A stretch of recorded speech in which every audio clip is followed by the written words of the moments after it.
long history of treating victims of sexual assault and providing bystander training in this area. Where have the greatest gains been made?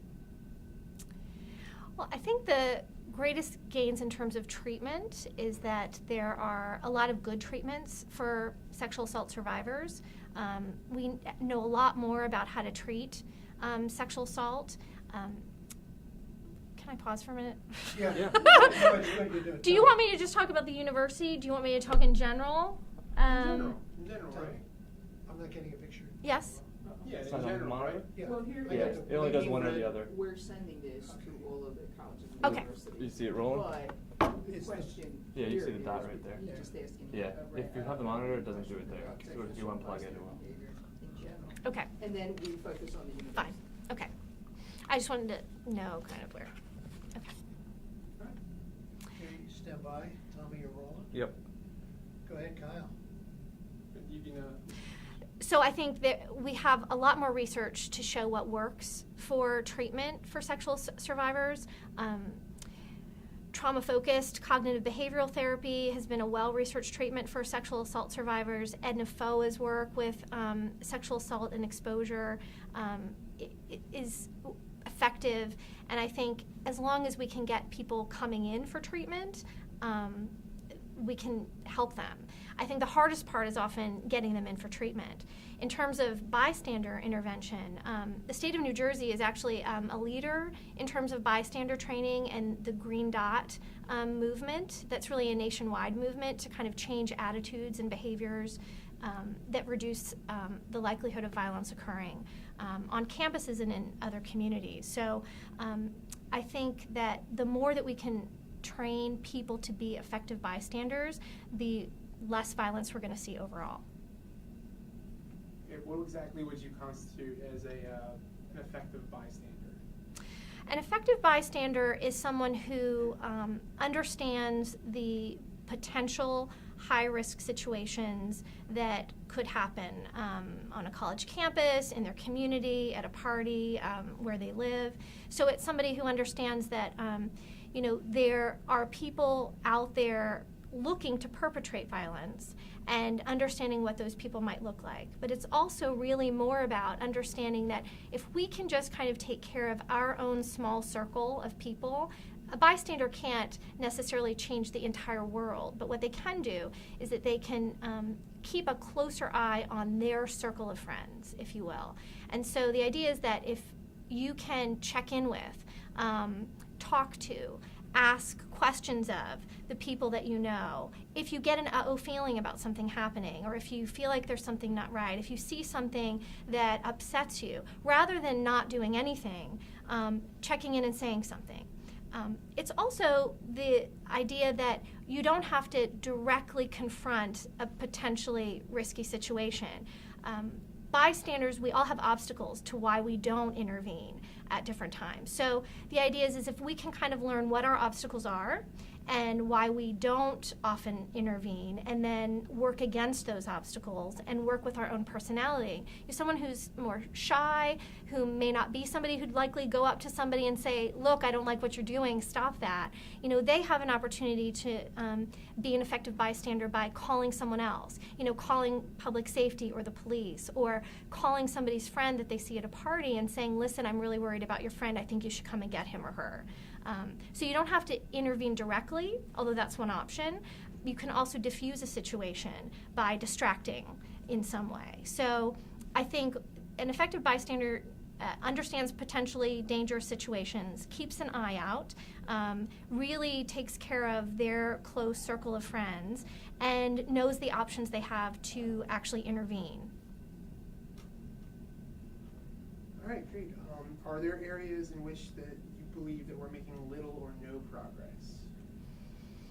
I think that there continues to be a lot of stigma around being raped or sexually assaulted. I think that we still often blame the victim in this country, in this society. And we may do that less directly in some ways, but I think even the language that we use, the subtle language that we use that conveys that somebody's doing something to contribute to something happening to them, So what I mean by that is that there was actually some recent sexual assaults that took place in Philadelphia, and one of the reports that the police made was that because one of the women was sexually assaulted when she took her dog out for a walk to go to the bathroom at 2 a.m. is to say something which might sound preventative in nature, but to say, you shouldn't be walking your dog, or taking your dog out at 2 a.m. Sometimes conveys to people that if you hadn't done this, then this wouldn't happen.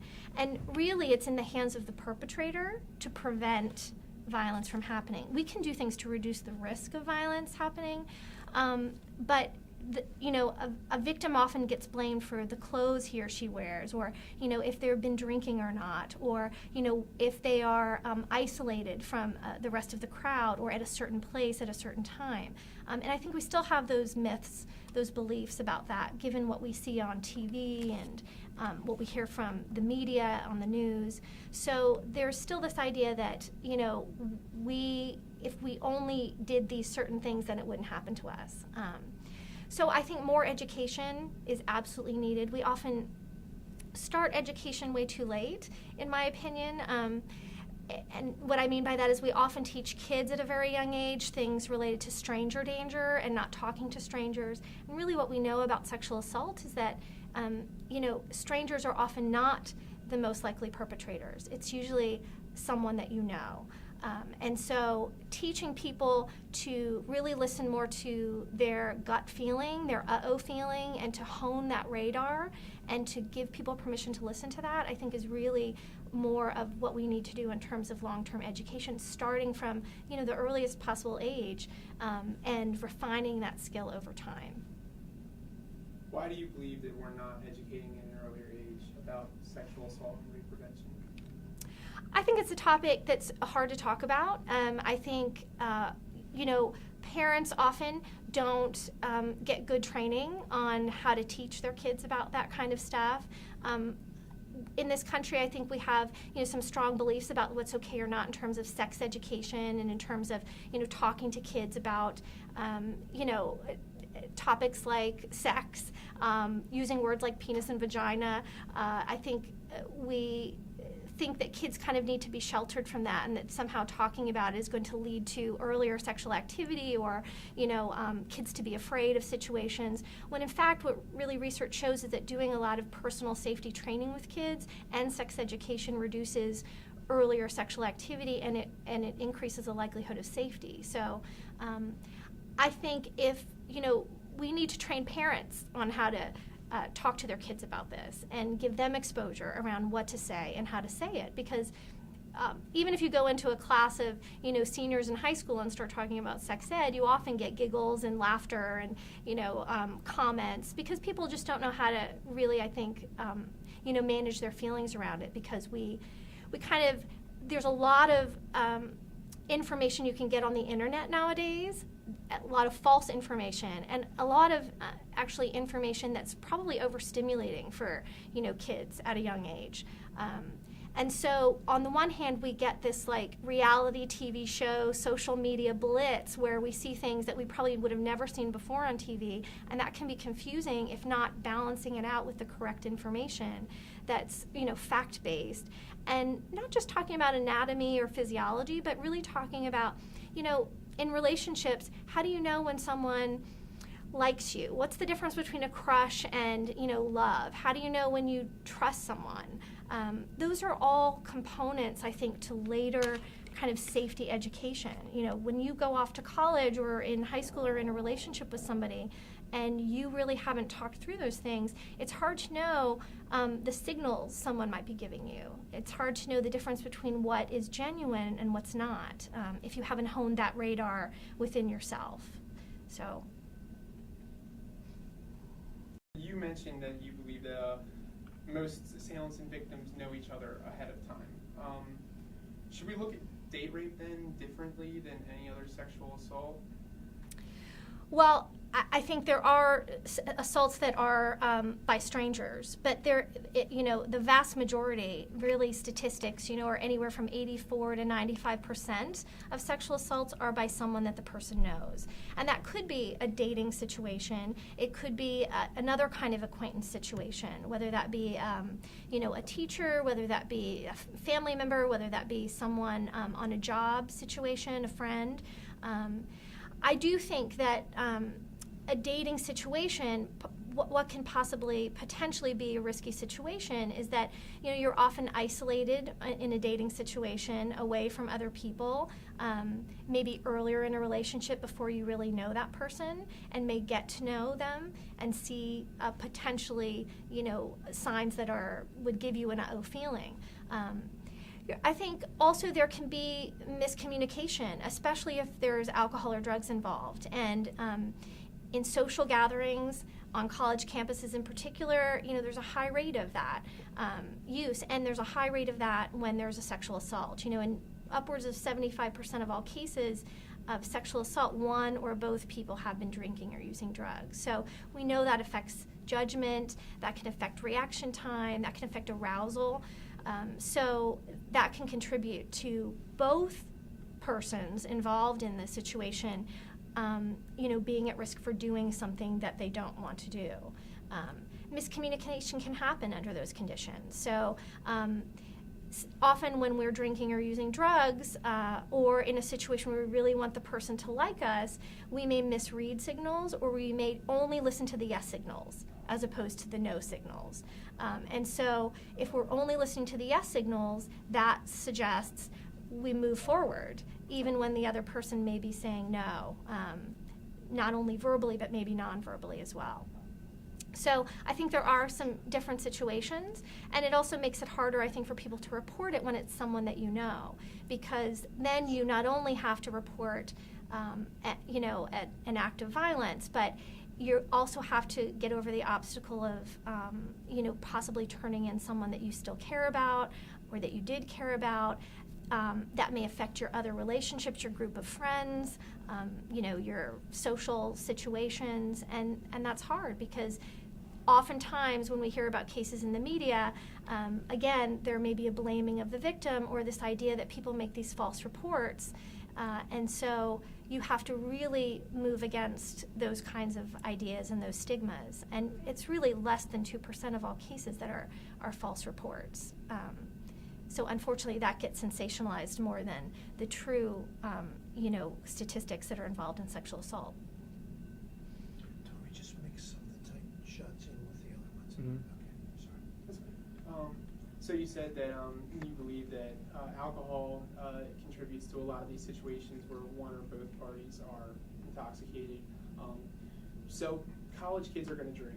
There's nothing we can do to stop that. What do you think we can do? What advice can we give to the males and females, and if it's different, to perhaps avoid these situations that they could, possibly be, victimized? Mm-hmm.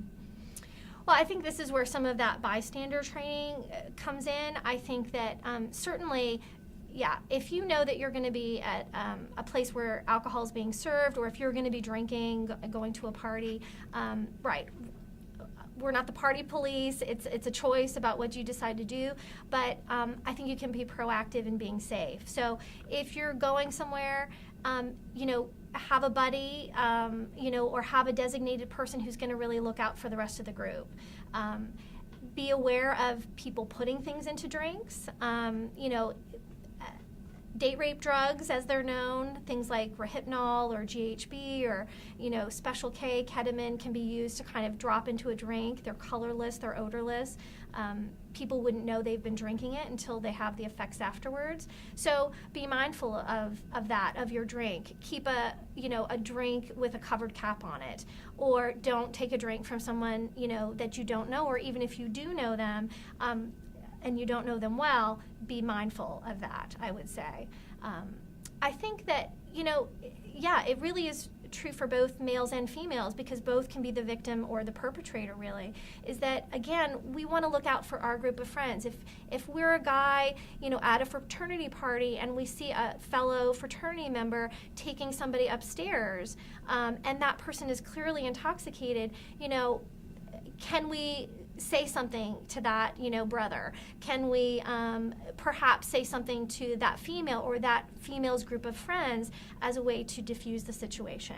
I don't think any fraternity wants a, kind of black mark against them as kind of a place where a sexual assault has occurred.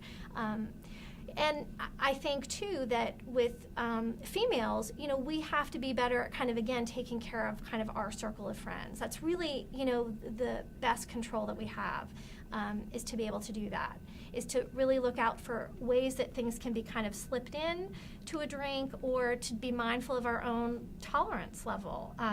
How much we eat during a given day affects, the effect of alcohol on us at any given time. So if we're going to go out and we're going to drink, how can we do that in a way that if we know we're really going to get blitzed, is there going to be somebody there to take care of us? If that's not the case, can we work within our tolerance to still be safe and, manage things at whatever setting that we're in? Great. So you mentioned something about the silent majority, and I feel like when we talk about that, we're usually talking about the victim's friends and how they can help. But what would you say to the, like you said, fraternity brothers who maybe see something like that? How would they go about handling a situation like that when they see something, but it's their friend and they don't want to get involved? How would they go about bringing that up? Sure. Well, I think, again, if you think about the different ways a bystander, if you will, can get involved, I mean, if it's someone that they have a relationship with where they can go up and say, look, man, this isn't cool. You don't want to take her up here. This is going to be a bad situation, or a potentially bad situation. That's one way to directly address it. It could be that, in a fraternity meeting with everyone present, you're kind of talking about how do we make these parties as successful and safe as possible. What are each of our responsibilities here? Given, I would hope, the idea that we really don't want that happening here, at our place. We want people to come and party and enjoy coming back here, and us not to be seen as, this kind of place where unsafe things happen. But I think there are other ways, again, depending on the personality of that person, they could instead get the female friends involved, of someone, and get them to kind of take that female away from the party. It could be that they go up and distract the situation and say, what, listen, your friends are looking for you. Someone is in the bathroom throwing up. I think your friend needs you. Or your car's getting towed outside. So it doesn't have to be something direct. Again, it can be something, especially if everybody's been drinking a lot, sometimes just distracting the situation creates enough of a gap in time that, things just stop moving in a potentially dangerous situation.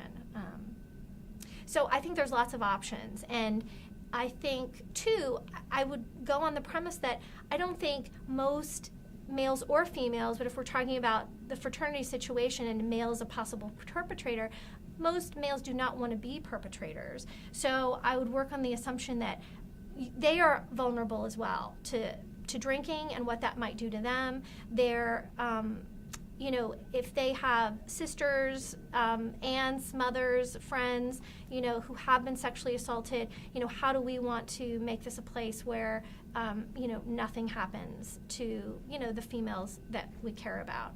And I think, again, just talking about really the effects of alcohol, the effects it has on signaling and the communication issue, I think all of that is really good education that I think a fraternity, if we're talking about that, could do on a larger level to educate the entire system. How do you feel, you mentioned something about fraternities, but other student body groups, they are with talking about this. Do you think that they're doing this enough, and why or why not do you think if they aren't doing it enough? I think they are probably not doing it enough. I think that most of the time, people tend to think that sexual assault happens to other people in other places. Unless you've been directly affected by it, either yourself or someone that you know. And even then, I think we tend to want to, not deal with the feelings that it brings up for us. Anyone can be sexually assaulted, and the thought of that often makes us afraid. And who likes to feel afraid? So to get student organizations to really, I think about the topic and then talk about it and kind of talk about a safety plan are very difficult issues. I think helping them to get to an understanding that this does affect their campus, their friends, people around them, gets them more buy-in. But I think it's first, I think, starting with student leaders on a campus or at a job or wherever it might be, and talking to them about, what do you want for your organization? This is one piece of safety planning for your organization. And if you're on board with kind of learning about this, can you take it back to your groups and get them on board with learning about this, so that it's not just the administration or faculty or staff kind of saying, you need to have this training. That's not good for anybody. They don't want to come. They're less likely to listen.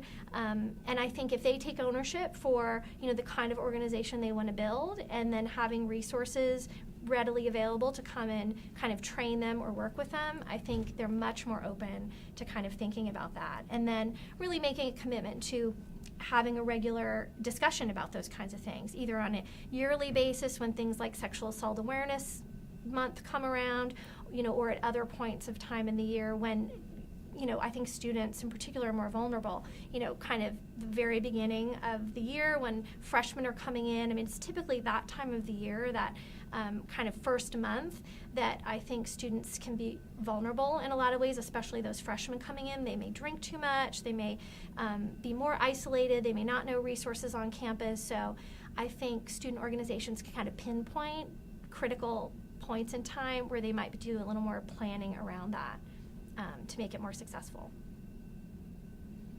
It's often stated that nationwide over 90% of all college students who are sexually assaulted don't report to the authority. Do you think this is an accurate number? Yeah, I do think that's an accurate number. I think, really only about 1 in 10 ever report it. And I think for the reasons, that we've talked about, just, again, the stigma. I think it's, you're asking people to really talk about probably what might feel like their most shameful, humiliating sexual experience, and think about sharing your best, most exciting sexual experience with someone that you don't know, and then having to share your worst. I think people also think that they can just forget about it. They can just push it out of their mind and they can go on. And while that may work temporarily, in some situations, long term, we know that it often just kind of comes back in different ways, in emotional reactions, in avoidance around reminders of the trauma, in just kind of high arousal rates, problem sleeping, difficulty paying attention or concentrating. So there's lots of ways it continues to kind of show itself. And I think those things scare people when they start to happen. They don't know how to talk about it. And I think, too, unless we really make it a regular topic, with resources readily available to students, they often just don't know who to turn to. So I think we have to do a better job of really making it a priority and a kind of highly visible issue on campus or in workplaces or anywhere else. Okay, so you mentioned something about the shame and the denial and the stigmatism that comes with being a victim, and maybe the reasons why people don't come forward and speak out about something like this. Why do you think there is that blame the victim mentality? I guess I think that we all don't like to think about bad things happening, to us. We like to think that we can control what happens to us. And if we all really had to face the fact that, 1 out of 3 or 4 women will be sexually abused or assaulted by the time they reach age 18, and 1 out of 6 men have the same thing happen to them. I mean, that seems like so many people, it's hard to even fathom. And it's, with difficult things, we like to just believe that's not happening. And so I think if we think, well, if we just did this or if we just did that, then it wouldn't happen. we could control it and it won't happen to us. And so I think part of the blaming the victim mentality comes about because we just don't want to think about it happening to us, when in fact it could. We are all potential victims. And so I think we just try and push that away. And unfortunately, by focusing on things that we think make a difference, like dress or alcohol or isolation, although those things do have a part, they're not the reason that people rape or sexually assault. People rape and sexually assault victims as young as 18 months old as 90. If it was really just about what we were wearing, if it was just about how sexy that person was acting or behaving, or about alcohol, we wouldn't have those age victims. So it's really more about somebody wanting to take advantage of somebody, and the way they're taking advantage of that person is through a sexual means. Sorry.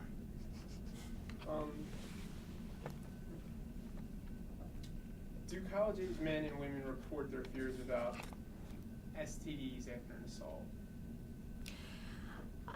Some do. I think that usually in the aftershock of a sexual assault, they often, are so overwhelmed with just how they're feeling that a lot of times those things don't come to mind. I think pregnancy, if you're a female, that comes to mind. And it's about 8% of women, get pregnant from a sexual assault. It's about 35% get an STI from a sexual assault. And there's great treatment on most college campuses, have some kind of health related services where somebody can get treated for those things immediately, if not in the larger community. So there are drug treatments that if they can happen within 24 to 72 hours, they can reduce the likelihood of pregnancy. They can reduce the likelihood of some kind of sexually transmitted infection. Certainly, some sexually transmitted infections are easily treatable with antibiotics.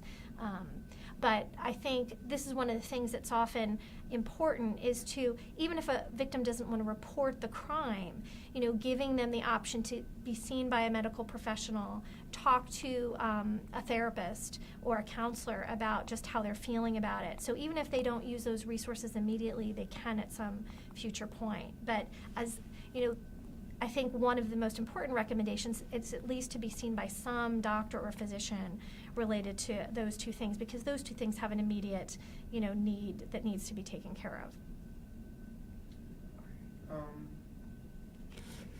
Okay, so I'm just going to call them sexual predators. These people who are perpetrating these sexual assaults on women. Maybe can you mention something about your thoughts on if these women aren't coming forward, not just women, the victims, Mm-hmm. if they're not coming forward, other people, Mm-hmm. and then maybe that it's difficult for them to talk about, but maybe saying something about how they need to step forward just so it gets, so it stops. Yeah. Well, I think because most of the time a victim knows his or her perpetrator, it makes it all the more difficult to kind of report them because of worries that people will find out about what happened to them, because they're concerned about what might happen to the perpetrator in terms of, the criminal end of things. But the, one important thing to think about in terms of reporting is that it's, usually on average, a perpetrator has victimized 17 people before they're ever caught once. That doesn't mean they go to jail. That doesn't mean there's even a consequence for their actions, but before it's typically reported and someone finds out about this potential alleged assault. So if you think about that, there's, it's not that there are, millions of perpetrators out there everywhere and that everyone should be avoided. It's more the idea that there are perpetrators out there who are perpetrating frequently, and there are many, many victims, and that someone who has the courage, and it takes a lot of courage, I think, to really go forward and report that, has the potential to save, someone else from this happening to them. And while it is extremely difficult to do that, there are a lot of services out there to support, someone reporting. In our community, there's a, Services Empowering Rape Victims is an organization that will accompany someone to the police station to a medical exam, will sit with them, explain what's going to happen, get them counseling, free services if needed. So, and that's all confidential and no one has to know that. And you can do that, again, without reporting it. But they can also talk you through reporting it and going through the process of if you need to go to court, if you need to testify, if any of those things need to happen, so that you have support and you don't have to go through it alone. And I think that's, a huge issue for a lot of victims is they feel very much alone, that this hasn't happened to anyone else or not like it has happened to them. And there are a lot of great support groups out there for victims. Again, the statistics are so high in terms of this happening that you're not alone. There are many men and women victims out there, and that really accessing those services and getting in touch with other victims can help you heal. And I think help you then actually help other people through the process. All right. What percentage of victims and assailants do you feel consider suicide or fear of an unwanted pregnancy, possibly from a sexual assault? Mm-hmm. Well, I think once a disclosure, well, I guess two things. I think suicide is one possible, suicidal thoughts, even self-injury, cutting oneself or hurting oneself as a way to kind of manage the pain that you're feeling, and shame perhaps that you're feeling either around perpetrating or around being a victim.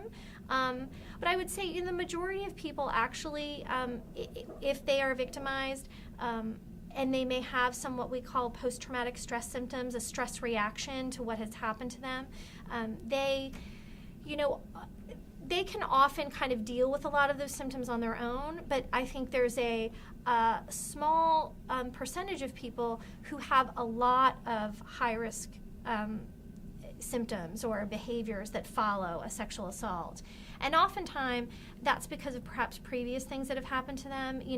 We know that the effect of trauma is cumulative. So if you've had earlier traumatic experiences, it doesn't have to be a sexual assault, but it could be, a car accident, or, you witnessed domestic violence growing up, or you were in a natural disaster like Hurricane Katrina, you might be more vulnerable to stress and the way it affects you now. So someone who, experiences a sexual assault later in life, and they've had these earlier things happen, just may be more vulnerable to the effects of this current situation. And they may have more trouble dealing with it.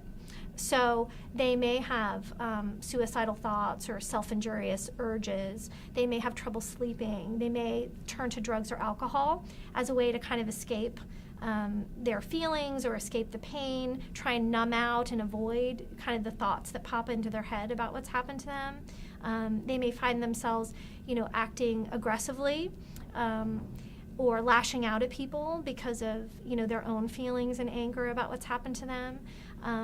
So it's hard to put a number on exactly how many people, those things happen to, because it often depends on how you cope with other things, what resources you have. If you're someone who has a great support network, parents, friends, coworkers, who get you into help pretty quickly, who believe you and support you, you're likely to do much better than someone who's had many, many traumas and who's not believed or not supported and invalidated in a lot of ways. Then you may more likely have more difficulty. And I would say that actually the number one predictor of doing well after a sexual assault is someone believing you and supporting you.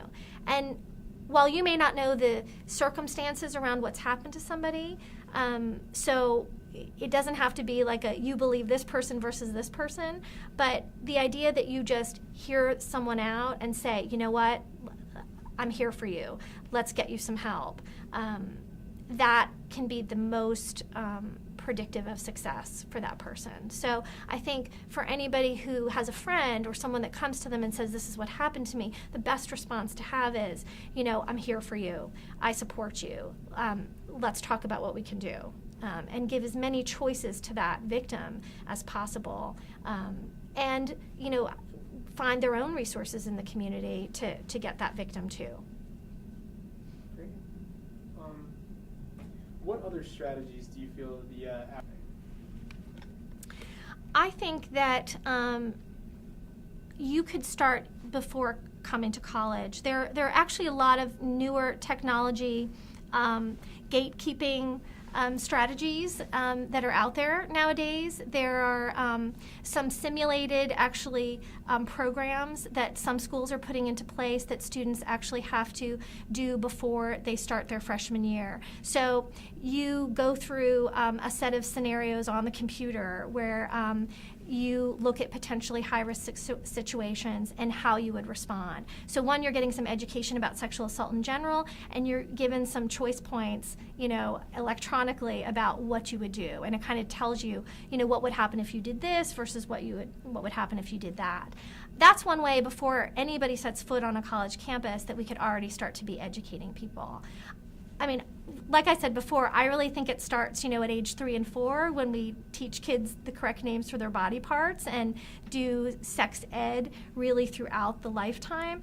But if we're targeting really just, a campus and a school, I think freshman orientation is a great place to start to talk to parents and students, because I think it's just as much a parent issue as it is a student issue, because parents can be gatekeepers too. They can be aware if their son or daughter is acting differently, if their grades are dropping, if they're noticing that they are injuring themselves, if they're drinking more than they did before. Like all of those things, again, where you may have that uh-oh feeling, you don't know exactly what may be going on, but just even checking in and asking says to your son or daughter, I'm here, I'm aware, you can talk to me. And keeping those lines of communication open are, I think, huge, especially because when they're not in the home day to day, if they're living on campus, you don't see them as much. So still maintaining that relationship with your son or daughter is important. And then talking to students from the freshman point in time about what services are on campus, how they can get involved in any kind of gatekeeping bystander, interventions that are on campus, getting them involved in Green Dot, getting them involved in, if your campus has a sexual assault task force, and I think every campus should, an entity that really looks at the policy and procedures on campus so that they're clear, so that they are transparent to the student body and to the parents who are sending their child, here.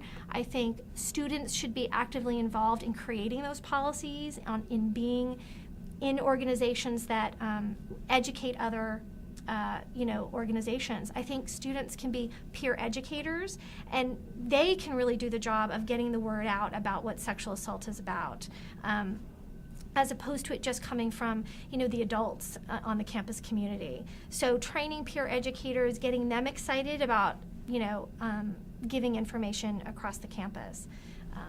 And then I think, just as we've said, these kind of bystander strategies, having a good intervention support system on campus if the worst case scenario happens. So counseling services that are free and confidential, a public safety system that responds appropriately and with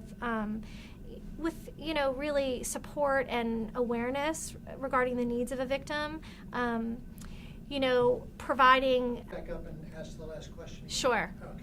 What was the last? I'm not sure what the question was before that. It was about initiatives on campus, I think, prevention yeah, stuff, yeah. and I was talking about Denim Day, right? So, Yeah. Oh, Denim Yes. Day. Um, That's exactly. so Denim Day is a national awareness day with regard to sexual assault, where it actually came about because of a decision that was overturned in Italy regarding a sexual assault case. The jury convicted, in this case, a male of rape, but this superior court overturned the decision because they said that the woman was wearing jeans that were rather tight, and because the thought was he wouldn't have been able to take them off without her helping him. Therefore, what happened was not rape.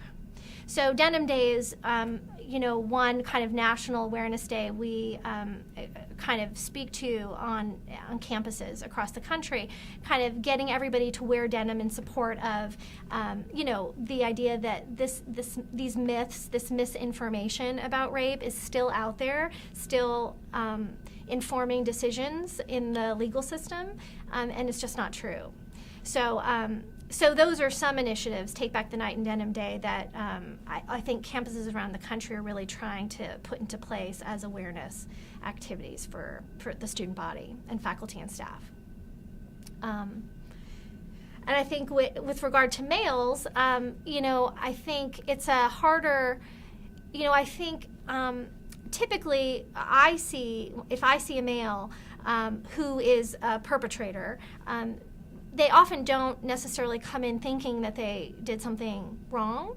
I think, again, there's this kind of masculine culture that, says to males, unfortunately, both men and women get kind of these very constrictive messages, I think, from society about, how to be a male, how to be a female. And for males, it's often, you need to be aggressive. You have to take initiative. I mean, there's still the idea that, men should ask, the person out on the date. They should be initiating sexual activity in some way. And so that, unfortunately, sets them up to be in a position where under the best circumstances, they have to take a risk to kind of ask or do.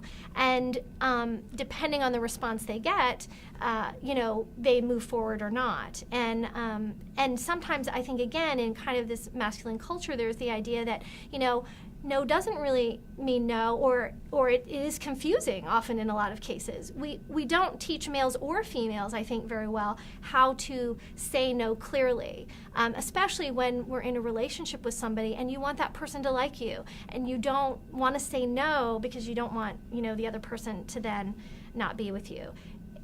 It's also, I don't think we teach them what to say yes to. So we also talk about no, but the other thing we want to teach is, so you don't just have to say no, you can say what you would like to do. You can say yes to something. And I think teaching those communication skills, around how to talk about sex and putting on a condom and, how far you go and where in the relationship we are to do what we're going to do is really important stuff. But for males, I think it really is often about kind of understanding those signals and what makes it hard for them under certain conditions to see those signals, right? The influence they're getting from the larger culture, from their male friends, how it's really difficult for them to often have to go against their friends and this kind of culture to push for things. I think I mentioned before the issue of language. I mean, subtly, we send a different message to men. There was an incident of sexual abuse that happened a couple years ago in a school in Florida. There was a female teacher who was sexually abusing a 17-year-old male student in the school. And Matt Lauer actually did an interview with the female teacher, and he referenced what happened during the entire interview as a relationship. He never used the word sexual abuse or sexual assault. And I wonder if that would have been very different if it was a female victim. There's kind of often this mindset that, a 17-year-old, 16-year-old guy, might really enjoy that kind of experience with an older woman, or that's what they should be kind of aspiring to, or, it's kind of a notch on the belt idea. And that sets up a male in that situation, if he didn't want that, if that was confusing for him, how can he come forward and say that when, he might be getting kind of these other cues from the males in his life that should be something that should be no big deal, that should be something great to experience. So I think the other piece to kind of helping males understand what role they have in this prevention effort is, again, helping them connect to this as an emotional issue, that they have females in their lives, males in their lives who may have been victims themselves, and how would this feel? Building empathy around, how would this feel if this was their girlfriend that it happened to, or if this was, their mom or their sister, what would that be like? And helping them understand that they are very vulnerable to kind of legal ramifications, of making decisions around sexual activity. In different states have different laws, but in the state of New Jersey, the legal definition of statutory rape is that if you are between 13 and 16 and you are engaging in sexual activity with somebody 4 or more years older than you, that is considered statutory rape. And oftentimes, I see many, high school students dating somebody who's at college, and there's more than a 4-year age difference. And because they feel like they're consenting to that and they want to be involved in that relationship, there's no big deal with it. Unfortunately, both parties are at risk in that situation. One, to perhaps feel victimized, the other, to be held accountable by law, and to be charged as a Megan's Law offender. And as a Megan's Law offender, you are followed, perhaps throughout your lifetime. People at schools in your community are told that you are a Megan's Law offender. That can affect your job, it can affect your school. I mean, there's so many ways that it can affect the rest of your life, that helping males and females, but in this case males, really think through, how they can be safe from being misconstrued, from miscommunicating, to engaging in a choice that is going to perhaps set off a chain of events that is not going to really be in their best interest or in the best interest of somebody else, I think is really important. And getting them to be, I think, leaders in the community, getting other, males involved in kind of those prevention efforts. Great. And you mentioned before that you believe that the sexual assault is more about the power and control than the actual sexual act itself. And you said also that you believe that there are repeat offenders, that I believe it was 17? Yes. 17 acts. Do you think there's a certain profile of these perpetrators, or some signal that victims can pick up on that would, maybe given that avoid the situation type of thing? It's really hard because I think the best thing that we can teach somebody is, again, to listen to that uh-oh feeling. Gavin DeBecker, in a book called The Gift of Fear, really speaks to this issue of, we often really teach kids to not listen to that feeling from a very early age. That we often have this radar that something's not right, that something doesn't feel right, and we continually kind of teach kids to go against that. And what I mean by that is that, if we think about an experience we all may have had, we go to a family gathering and our grandmother is there, and our parent says, "Go kiss your grandmother goodbye," and the little girl or boy says, "I don't want to kiss grandma," and mom or dad says, "That would be rude," or "Don't embarrass me, go over there and kiss your grandma." By doing things like that over time, we teach kids what you're feeling isn't something to listen to. You really need to listen to what is nice and polite and caretaking of other people. So if we could really hone in more to that uh-oh feeling, I think that's one way that we could really, address the larger issue of prevention. And I totally forgot your question. No, is there a certain profile for these perpetrators? So I think that with anybody, because there often isn't a profile, and the profile is often the average person. It's someone who is often in a relationship or married, so it's not some pervert out there looking for sex, in a ski mask, in a dark alley. That's not the way it most often happens. More often than not, they're kind of average height, average build. It's not somebody massive who is, just by the looks of them, is going to seem intimidating or, overpowering in some way.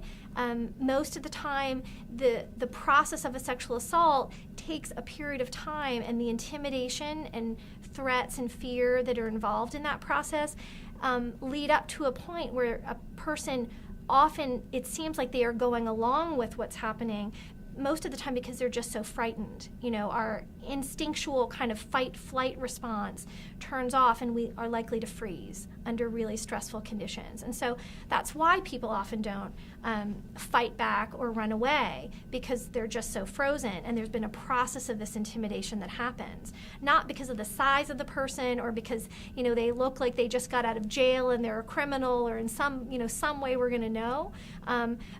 It's really, that's part of the issue, is that if I could pick somebody out of the crowd and be able to say, we need to watch out for him or her, that would be great. But we really can't do that, because it's really often an average kind of person. And it's someone who we wouldn't necessarily think of as being. I think what we do know is that, perpetrators are often very charismatic people. They really work and groom a person or isolate a person, use their charisma, their flattery, their way of kind of interacting with the person to kind of, this is where that uh-oh feeling comes in. If someone is kind of offering you a drink and you say no, and they're saying, no, here, please have it. They put it down in front of you, or they keep getting you more drinks even though you're saying no. I mean, that's something that I think we can be mindful of. We may not in the moment really get that uh-oh feeling about it, but it's often a person who is pushing those limits, beyond what's comfortable for the person, because they want to get you to a point where you're going to be more vulnerable. So getting you into an isolated position, having you drink more, or get you away from your friends. So that's hard always to catch, especially if you're in a relationship with that person and you want that person to like you. You may see that as just being someone who's attentive to you. So it's difficult with the profile. But I think, again, if we can hone that radar within ourselves and listen, is this person really listening to us? Are they respecting, what we are saying and what we are doing? That kind of shows us that that person is, I think someone who's safer than not. And I think it takes time to know that about a person, not just, at a party the first time that you're meeting someone. Okay, this is just the last question. Is there anything else you would like to say about the topic, maybe to our staff and students? I guess I would say that, it's that we really all have the capacity to, reduce violence in the community, and that there's not necessarily a neutral place to be on this issue. We often think, well, if it's not happening directly to us, we don't have to do anything. And I would say that there's really only two choices: the choice to do something or the choice to do nothing. Doing nothing sets the stage for a potentially risky situation to turn into an assault. Keeping our eyes open, keeping an eye on our circle of friends, checking in even though our radar may be saying, you don't have to worry about that. All of those things, I think, send a message to not only potential victims that we care about each other, but those perpetrators out there who are listening, who are watchful. They're going to pick the easy target. They're not going to pick someone who has a group of friends around them, who's actively kind of looking out for each other. So it sends a message, I think, to both groups of people that we aren't going to tolerate this, on our campus, in our community. I just have maybe one more thing to follow up. Sure. You say maybe that can contribute to them feeling like the blame the victim mentality. How you say the easy target. Maybe they put themselves in a bad situation to be sexually assaulted. Can you maybe mention something Sure. about that? Yeah, I think a lot of victims, when I talk to victims afterwards, they often say, well, I shouldn't have been drinking at this party, or if I had only, stayed with my friends and not gone off with him, maybe this wouldn't have happened. And they themselves have a lot of regret about maybe choices that they made. And while regret about some choices is is perhaps one issue, that doesn't mean that they're responsible for what happened. And I think there's a big difference between those two things that we really want to highlight, for a victim. So when we speak about it on the news or when we, speak to students about the issue, it's important to kind of distinguish that you may have done some things that, yes, perhaps, made the situation more vulnerable, but there was someone that took an action under those conditions. And there are many people that don't take that action under those conditions to sexually assault someone. So it's really that person taking advantage of that moment that is the cause of the sexual assault, not the choices that we might make. We all make, choices that might leave us vulnerable at different points in time. That doesn't mean it's our fault. Is there anything else you wanted to add? No. That was perfect.